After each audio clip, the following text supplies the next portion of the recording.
Mga kapululoy, magbubook pa sa Philippine Airlines gamit ang G-Gives natin. So, unang-una, for example, Dipolog to Manila tayo. For example lang yan. Click the date.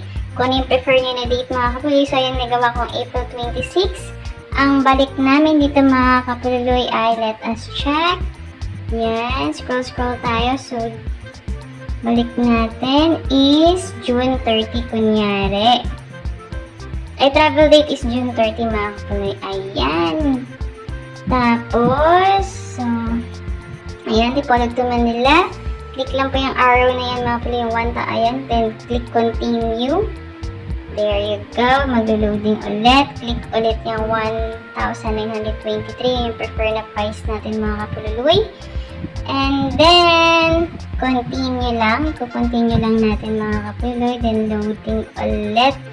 And then, lagay nyo na po yung information nyo. So, dito, gumagawa lang ako dito mga kapululoy ng mga kunya-kunyaring mga pangalan. So, hindi talaga yan yung pangalan yan mga kapululoy. So, hindi naman na natin i-go through yan. So, kunya-kunyari lang naman yan mga kapululoy. Ipapakita ko lang sa inyo kung paano nga yung process na mag-book ka via mag-book ka sa Philippine Airlines, din ang gagamitin mo is G-Gives. Uutang tayo sa G-Gives mga kapululoy. So, mga kapululoy, so hindi naman natin yan itutuloy ha. Kasi nga, ayan, ilalagay natin yung email natin. Kasi nga, ayaw natin na maraming utang. So, ayan na. So, re-enter your email, cordapia@gmail.com ulit. Diyan, nagkamali pa tayo ng log, guys. So, mamaya edit natin yan mga kapululoy, don't you worry. Then, enter your phone number. Hula-hula lang tayo din ng number mga kapululoy. Kasi nga, hindi naman talaga yan. So, ituturo ko lang talaga sa inyo yung process. So, yan mga kapululoy, sundan nyo lang yung step by step niyan. Okay? So, ayan.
So, ayan mga kapululoy, kapag natapos nyo na po yung step-by-step process, so dito na tayo sa payment mga kapululoy.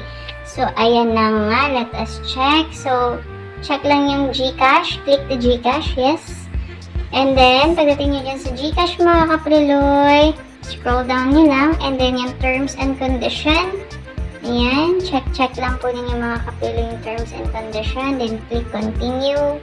And then, pagka-click ng continue, huwag niyo pong hayaan niyo lang yan mga kapululoy. Huwag kayo mag-open ng any apps. Just wait for it. Then, ayan, enter your number sa GCash.